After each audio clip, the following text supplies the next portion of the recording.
Salut à tous, on se retrouve aujourd'hui pour parler du FC Barcelone en ce samedi 23 mars. On commence tout d'abord avec les joueurs du Barça en sélection parce qu'il y en a quelques-uns qui jouaient hier soir, dont Pau Cubarsí, et c'est officiel, Pau Cubarsí, seulement 17 ans et 2 mois, devient le plus jeune défenseur de l'histoire de l'Espagne à jouer pour la sélection. Donc il ne devient pas non plus le plus jeune joueur de l'histoire de l'Espagne parce qu'il y a Lamine Yamal qui a ce record, mais le plus jeune défenseur de l'histoire de l'Espagne, c'est bien Pau Cubarsí qui est rentré en cours de jeu hier lors de cette rencontre où l'Espagne s'est inclinée 1-0 contre la Colombie. Bon, c'est un match amical qui s'est joué en Angleterre hier soir. On peut voir Pau Cubarsí qui est rentré en cours de jeu vraiment là depuis quelques mois. C'est un rêve pour lui. Donc déjà il est quasiment titulaire en équipe première, titulaire indiscutable en équipe première du Barça, et maintenant il joue avec la sélection A de l'Espagne, donc incroyable bien sûr l'évolution, on peut dire, de Pau Cubarsí. Donc là bon, il n'était pas là dans la compo départ, mais là c'était plutôt pour vous montrer le maillot magnifique quand même de l'Espagne version extérieure.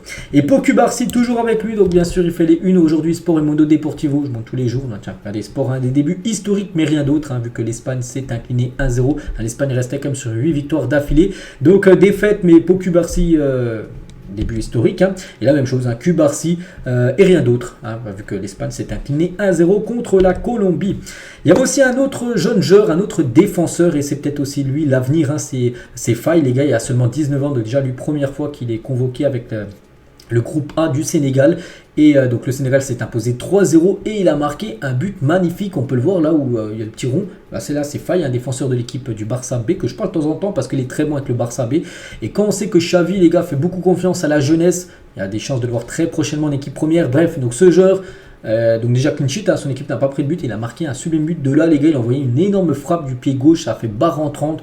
Incroyable bien sûr le but de Mikayil Faye. Donc l'avenir, les gars, quand on pense à Pau Cubarsí et Faye, un à 17 ans, l'autre à 19 ans, et c'est pourquoi pas l'avenir de la défense centrale du côté du FC Barcelone. Donc on verra, parce que c'est que les deux, enfin Cubarsí est déjà là, mais Faye mérite lui aussi d'intégrer très prochainement l'équipe première. On continue parce qu'aujourd'hui il y a des joueurs du Barça qui jouent comme Jules Koundé avec l'équipe de France. Ce soir il y a un France-Allemagne et Koundé devrait être titulaire, et côté allemand, donc Ter Stegen lui également devrait être titulaire vu que Neuer est forfait pour les deux matchs, et aussi Gundogan, joueur du Barça, devrait également être titulaire lors de cette rencontre. Donc on devrait avoir pas mal de Blaugrana ce soir du côté de Lyon, vu que ça se déroule à Lyon, ce France-Allemagne.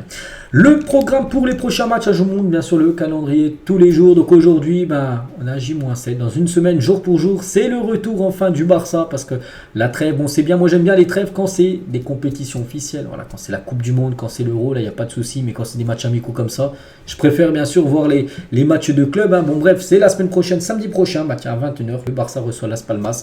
Donc on a le temps encore de parler de cette rencontre, mais voilà, ça arrive, c'est déjà la semaine prochaine. Puis après, il y a le PSG au programme avec le match aller, le match retour, et aussi le Classico qui se profile, les gars, c'est le 21, dans moins d'un mois, il y a le Classico du côté du Real Madrid.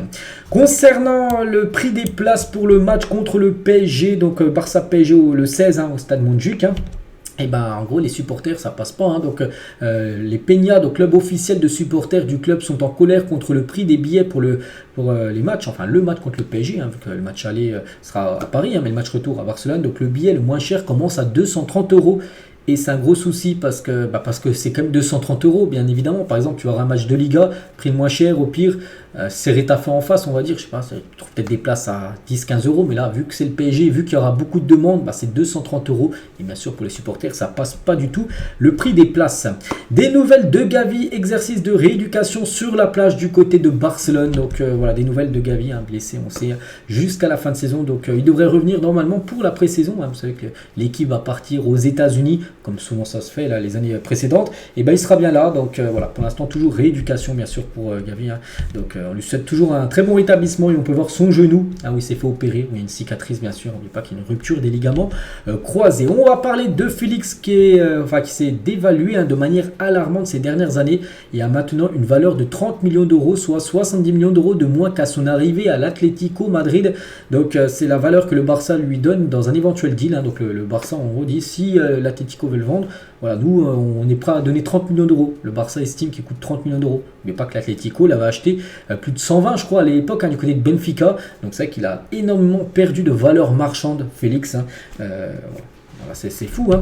Et toujours avec lui, donc l'Atlético aurait aimé se mettre d'accord sur un transfert définitif au Barça ou vendre Félix au football saoudien, hein. Mais le joueur ne veut pas aller dans le football saoudien et le Barça ne peut pas payer le transfert, hein, parce que le Barça, ils sont prêts à mettre 30 millions, mais bien sûr pour l'Atlético, qui l'a acheté 120 millions d'euros, ils ne veulent pas le vendre 30 millions, on est d'accord, hein, ils espèrent au moins 80. Pour le Barça, c'est pas possible, hein.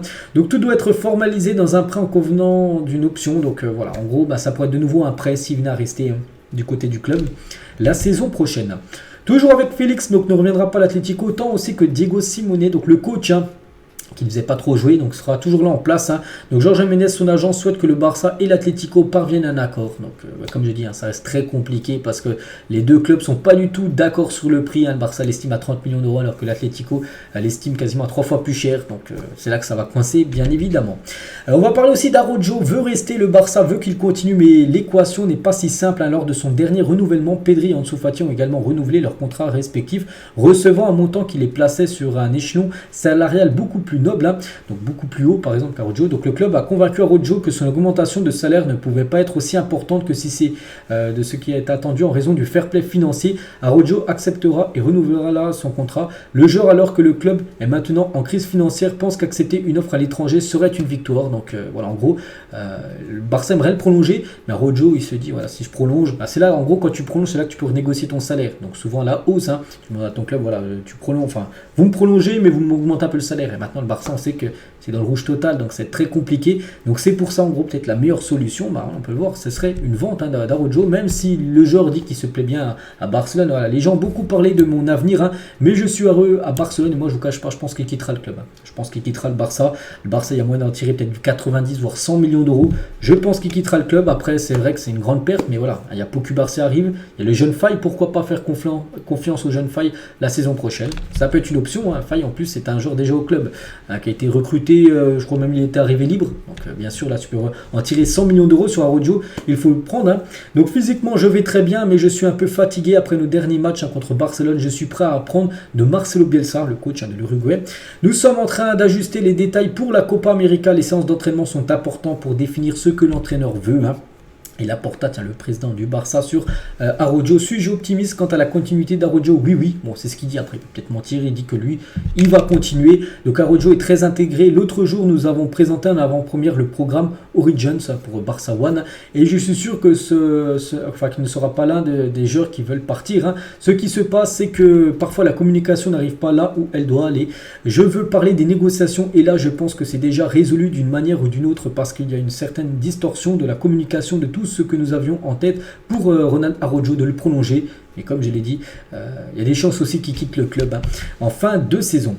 Toujours avec Laporta et Araujo par rapport au Bayern, parce que le Bayern, hein, s'en prend Araujo. Le Bayern a fait quand même une offre de 90 millions d'euros, hein, c'était 80 plus 10 millions de bonus lors du dernier mercato en janvier. Il a dit, eh bien, le Bayern est ce qu'il est, hein. Ici, nous disons toujours que le Barça est mauvais et que le Barça est bon, mais il semble que peu importe, hein, ce qu'il faut répéter, il finit par être ce qu'il n'est pas. Le Barça va bien, beaucoup mieux qu'avant. Nous sommes dans un processus de reprise économique qui sert, si certaines opérations qui nous développent, hein, finissent par porter leurs fruits. Je pense que nous aurons bientôt de bonnes nouvelles en ce sens, hein, car nous serons à nouveau avec un club en bonne santé financière, parce qu'on sait que depuis quand même 2-3 ans, hein, le Barça financièrement, voilà, c'était dans le rouge, enfin c'est dans le rouge, hein, parce que le Barça paye d'énormes salaires à l'époque, hein, des Messi, les gars Messi, c'était des salaires énormes que le Barça lui versait, Iniesta, tout ça, Xavi, tout ça, les anciens joueurs, des Luis Suarez, des salaires énormes, et tout ça cumulé font que maintenant le Barça, hein, galère, on peut dire, à retrouver une bonne santé, on va dire, niveau financier.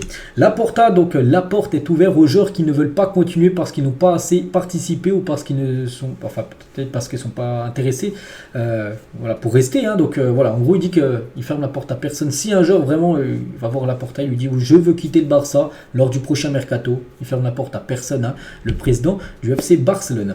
Et concernant les filles, hein, concernant Alexia Putellas, hein, je pense qu'Alexia va rester. Pour nous, elle est une référence, c'est une joueuse qui va au-delà de ce qu'est l'équipe, hein, parce que je pense qu'elle est l'une des personnes qui a projeté le football féminin du Barça et qui a une reconnaissance qui, je pense, peut être considérée comme mondiale, hein. C'est vrai que c'est peut-être une joueuse, peut-être la joueuse la plus connue dans le football féminin. Il y a Megan Rapinoe, là, tout ça, toutes ces joueuses-là. C'est vrai qu'Alexia Putellas, c'est une joueuse qui a remporté Ballon d'Or, tout ça, même 2 fois d'affilée. Donc voilà. Elle espère qu'elle reste. Après, on ne sait pas, parce qu'elle je crois qu'elle est en fin de contrat en fin de saison, donc elle pourrait peut-être quitter le Barça féminin. Bref, on continue avec les autres infos. Top 10 des offres de maillots dans les 5 meilleures ligues européennes à ce jour. Donc en gros, qui paye le mieux? Donc le Barça bien classé, hein, quand même avec Nike, c'est 2018 jusqu'à 2024. C'est pour ça que la fin de contrat, c'est en fin de saison avec Nike. C'est pour ça qu'on parle de peut-être Puma, d'un autre sponsor. Bon, ils payent quand même 105 millions d'euros par an.